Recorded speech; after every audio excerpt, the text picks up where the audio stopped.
Sveiki, prisipažinsiu, esu didelis gamtinių dujų mėgėjas. Kodėl? Dujas savo gyvenime naudoju kiekviename žingsnyje.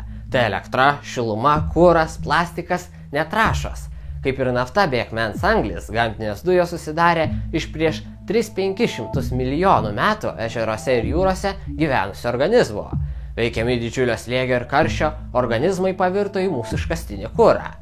O kaip yra su skalūnų dujomis? Nusprendėm sukurti šią laidą, nes vieni sako, kad ateityje Lietuva galbūt taps Dubajumi ar Kataru, o kiti, kad bus pragaras. Just like that. O ką sako mokslininkai ir jų tyrimai? Skalūnų dujos iš tiesų yra tos pačios gamtinės dujos. Ta pati sudėtis, daugiausia metanas. Skiriasi tik tuo, kad jos susikaupusios skalūnų uolienose. Tos uolienos yra sukietėjęs molis, susimaišęs su dumbliais, sako Vilniaus universiteto geologijos katedros profesorius Saulius Šliaupa.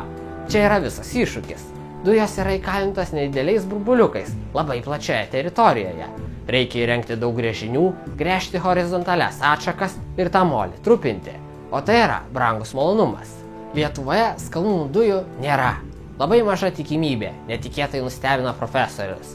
2011 metais JAV geologai Lietuvai paskaičiavo 480 milijardų kubinių metrų dujų. Naujausioje šių metų studijoje parašyta 0. Kur jos prapuolė? Mūsų skalūnai slūkso 2 km gylyje. Mokslininko teigimu, ten nėra tokios aukštos temperatūros ir spaudimo, kad susidarytų dujos. Todėl dumbliai pavirto ne į dujas, o į naftą. Mes turime skalūnų naftos. Amerikiečių skaičiavimais Lietuvoje techniškai įmanoma išgauti apie 300 milijonų barelių juodojo aukso. Ar tai daug? Praėjusiais metais Europoje daugiausia naftos išgavo vokiečiai. Tai visą Lietuvos skalūnų naftos kiekį vokiečiai iš įprastų telkinių išgauna per 4 mėnesius. Tačiau mes esame maža valstybė ir mums tai yra daug. Jei žinotume, kad giliai po Lietuva yra aukso ir deimantų, ar dvejotume? Išgauti naftą naudojamas toks pats būdas, kaip ir skalūnų dujoms. Gręžėjai pastato grąžtą, vyriausiasis gręžėjas įkiša raktą ir užveda variklį. Reikia išgręžti 2 km gylio skylę. Mes tai padarysime, pasako gręžėjai. Kad neužgriūtų ir neužpiltų požeminiai vandenys, yra įleidžiamos geležinės kolonos ir aplinkui užbetonuojama. Pirmiausia gręžiamas storų grąžtų ir dedamas vienas vamzdis. Tada vyrai gręžia siauresniu ir įleidžiami dar keli sluoksniai vamzdžio. Tarpai tarp jų užpildomi betonu. Vieno vamzdžio sienelės storumas 1 cm. Net ir norint reikėtų gerai pagalvoti, kaip pramušti skylę. Nejaugi dar vieną vamzdį, paklausė šlapi darbininkai, grąžtui pasiekus 2 km gylį. Gal nereikia, niekas nesužinos. Kolonas galime nuvežti į metalo supirktuvę, juokauja kiti. Ach, jūs maži, greitai prie gręžinio, įsako darbų vadovas. Įdomu, kokio storio mūsų degalinėse yra benzino ir dujų rezervuarai, kiek sluoksnių betono ir geležies. Jei laikomasi reikalavimų užteršti gruntinius vandenis iš gręžinio vidaus, neįmanoma.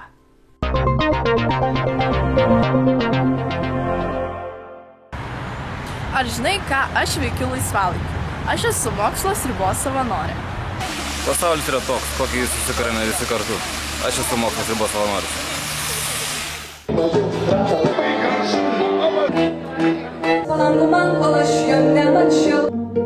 Visos filmavimo paslaugos ir ne tik. www.tavofilmas.lt.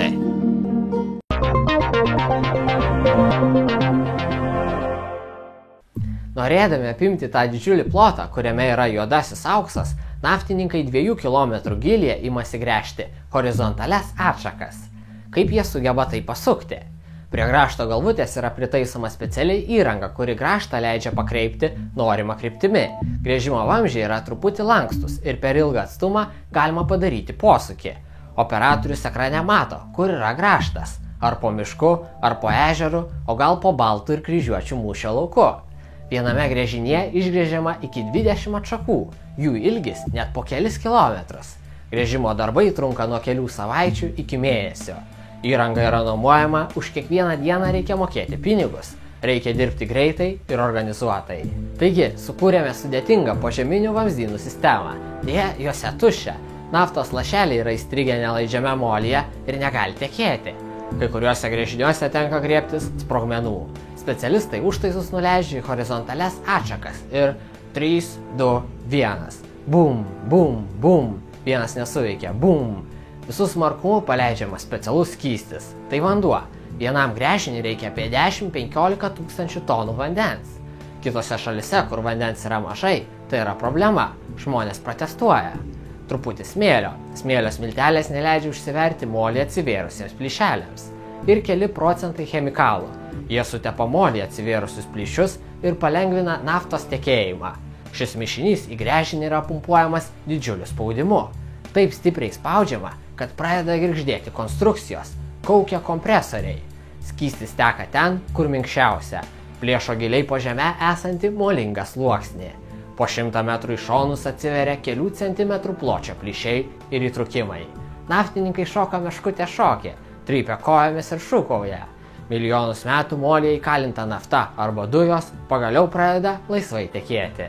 Tučtojau jungiam siurblius, liepia susijaudinęs naftininkas. Techninis skystis džiaugsmingai kyla į viršų. Visi laukia.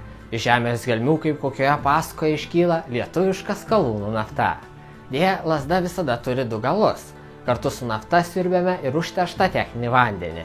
Iš žemės gelmių pakeliame sunkiuosius metalus ir radioaktyvius elementus. Nors koncentracija nedidelė, bet kur tą nuodingą skystį dėti. Didžioji dalis lieka pačiame gręžinyje, dalis naudojama kitose gręžiniuose, o dalis kiek įmanoma išvaloma ir suleidžiama į sūriuosius giluminius žemės sluoksnius. Pirmaisiais gavybos metais iš gręžinio išgaunama didžioji dalis naftos, po to gavyba labai greitai krenta. Ji ekonomiškai naudinga, nafta mažais kiekiais gali būti siurbiama dar porą dešimtmečių. Europos parlamentas 2011 metais užsakė tyrimą apie skalūnų dujų ir naftos poveikį mums ir gamtai. Jį atliko Vokietijos mokslininkai. Remdamiesi amerikiečių patirtimi, jie teigia, kad gruntiniai vandenys užteršiami tada, kai gręžėjai nesilaiko saugumo reikalavimų, padaro klaidų arba sugenda įrangą. Skaičiai įspūdingi. Pavyzdžiui, Kolorade nuo 2003 iki 2008 metų užfiksuoti 1549 išsiliejimai. Buvo užterštas vanduo. Pensilvanijoje per 2,5 metų užregistruota 1614 naftos ir dujų gavybos pažeidimų. Susprogo net vienas gyvenamasis namas. Sprogimas įvyko dėl gręžybos pažeidimų ir vėliau į namo vandentiekį patekusio metano. Mokslininkai atkreipė dėmesį, daugumos avarijų galima išvengti. Esminis iššūkis - JAV institucijoms trūksta pinigų. Nėra užtikrinama pakankama gręžinių priežiūra ir kontrolė. Siekiant paskatinti gavybą, 2005 metais JAV energetikos įstatymu gręžėjai atleisti nuo saugaus geriamojo vandens įstatymo vykdymo. Padarykime išvadą. Siekdami išgauti Lietuvos juodąjį auksą, turime elgtis atsakingai ir sąmoningai. Siūlau paimti mūsų požeminius turtus ir investuoti juos į švietimą ir mokslą. Užsiprenumeruokite Mokslo sriubą YouTube, domėkimės ir švieskimės. Susitiksim už 2 savaičių šeštadienį. Iki.